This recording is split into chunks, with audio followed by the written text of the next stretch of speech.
Hello everyone, this is Money Mom. Welcome back to the channel. No wonder many Americans are so morbidly obese and overweight. We're set up to fail. Let's get started and talk about it. I'm going to tell you guys from my opinion of why I think many Americans are so overweight. And you're going to say, we already know why. Well, I have some reasons here that I think many people have not even thought about it and why we are set up to fail. I'm going to get right into it. The first, and I was thinking about this because I like to sit down and think about my videos and jot down a bunch of notes. Number one, drinks. We are drinking a lot of our calories that we didn't used to do. I never hear this on any videos out there. But when I was growing up, we had water or milk. We only had pop during special occasions. You didn't have all these options of protein shakes and, you didn't buy a case of pop each week and all these other fun little juices in glass bottles that are in convenience stores or at the cash registers at grocery stores where people are thirsty and they grab and go. You did not have that stuff. So we did not have all the drinks, and people are drinking a lot of their calories. That is, you only need an extra 200 to 300 calories a day to start putting on weight. Number two, we are snacking more than ever before. Growing up, I had 3 square meals a day, breakfast, lunch, and dinner. And if I said, I want a snack, well, you know what? Dinner's going to be in an hour. You'll just need to wait. Get a glass of water.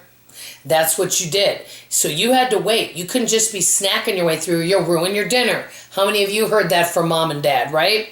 And then when I was at lunch and we had school lunches, back in the day, they made you finish your school lunch. You could not leave food on your plate. You had to finish your food. And so, if you were hungry, it was basically your own fault. So we didn't have all those snacks. Now, sometimes in the evening, we would have snacks of, like some popcorn, very inexpensive, that my dad or mom might pop, and we might have that as a snack, or special occasions, what I call special treats. These were during special times. You didn't have desserts and cookies all the time. At special times, you had this. Number 3, a lot less outdoor times. I remember growing up, even into the 80s a little bit, a lot of people did their own yard work. They shoveled snow. They were out biking all the time. You don't see people outdoors that often anymore like you used to. And getting out there in the sun and getting out there moving around, I think that's a big portion. Number 4, because of so many tasks being automated, people are doing more and more sedentary things. We used to have to do a lot more physical things. Even if you wanted to watch TV, you had to actually get up and go turn it off. Also, when you're in the phone, you'd have to stand there because you'd have that long cord. I mean, it was just simple things, but so many things nowadays, especially our jobs are sedentary. People are at computers all day. Back then you would be doing a lot more physical movements, okay? Number 5, I think many people are not, I'm not saying they're not getting enough sleep. Everyone's sleep schedule is different, but due to a lot of issues, people are not getting restorative sleep. So they might be getting sleep, but is it really good, deep, healthy sleep that's restoring their body due to stress and things going on in the world, with everything being thrown at us? People may not have a hard time getting to sleep. They may wake up several times and then not be able to get back to sleep. I think a lot of it is sleep deprivation. Now, these are things, by the way, I want to interject here right now.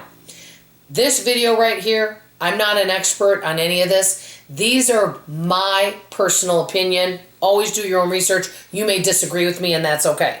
Okay, number 6, people go out to eat a lot more, and portions of food are a lot larger than what we're supposed to be having. Have a lot of salt in it and all those types of things, and possibly fat, grease, who knows. But I say that portions are bigger, but now due to inflation, they're increasing the prices and decreasing the portions. But our portions generally at many restaurants are larger.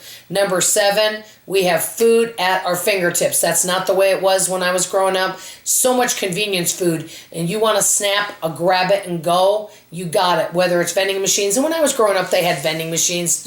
Don't get me wrong, but a lot of times, like I said, unless it was a special treat, you had to wait until you got home to eat something. You didn't have all this grab and go convenience food. Also, dinner convenience. These pre-made meals. You didn't have all this stuff where you could heat and eat. You had to actually take time to put together a meal and cook it. And you ate leftovers too. Okay, number 8, there's just so many choices. There's so many choices for foods and drinks now that, a lot of times you want everything. You could have a fully stocked pantry, refrigerator, and pantry, but if you, quote, see some fun food or something that looks yummy, you may want to grab it and buy it. Number 9, I think we're more stressed and depressed than ever before. Now, I know many of us, want to live a wonderful, blessed, happy life and look on the bright side, and I think that's great. But I do think a lot more people are under a lot more stress in many areas, whether it's financial, relationship, health, and all that. You don't, and I'm going to tell you a big reason why. Growing up, many people felt like they had a sense of community. Now, a lot of people feel they're all alone, and I do feel there is more stress and depression nowadays, which people will comfort themselves with food. Number 10, you have the option of bigger size clothing, and they even encourage people, hey, you're beautiful at every size, which, you know what? I do love everybody at every size. You guys know this about me. I just love people. And I think everyone is worth loving no matter what size and what you look like. And I definitely believe that. But you do have larger clothing options. Growing up, we didn't have that. I remember I told you guys several times, growing up, and I was born in 65, they did not have an option of getting a larger size. Or there were a couple, quote, huskies, but my mother told me, if you go above a size 11, we'll have to go over to Montgomery Ward's and get you a 13 because Sears doesn't have 13. So don't go bigger than an 11. And at 11, I weighed 138. I was 5'3.5". And my mother said, otherwise, we're going to have to buy you women's clothing. You didn't have clothes for overweight teens back then. You could be a little bit overweight, like 10, 15 pounds. But other than that, you had to get your clothes somewhere else. Okay, now this is a big one. And I wrote something down I thought you guys would find interesting. And when I say this, guys, I'm not talking every single person in America. Some people. And I looked this up. Definitely close to 50% of Americans are overweight. Okay. So our stomachs are so stretched out. Think about this. And hey, I'm pointing the finger at me with all this stuff here, guys. But many people, we're so used to eating so much food that it would be challenging to really start eating less. You might have to start gradual. Every person has to do what works for them. But we're used to consuming so many calories and eating such large portions. Our stomachs are stretched out. And I want to give a really good example to this. I have a friend of mine. And her son is not overweight, okay? But her teenage son went to go live in Europe, and I don't remember what country. But he went to go live in Europe to be an exchange student for 1 year. And he was used to eating all the time, a growing boy, in sports, things like that. He goes over there and he lives with the family, and he eats their meals. Number 1, this family did not snack. And number 2, they ate their 3 square meals, but they were a lot less food than he was used to. So it was really hard for him to get adjusted. He had to start eating less food. So maybe he had a portion of food like this that he would normally eat. Maybe he's a teenager with a high metabolism, right? But he had to start eating less food. So like if I went to, for example, go live in Europe, depending where it is, and I had to live like they do, I would probably be surprised, like, wow, this is actually a portion.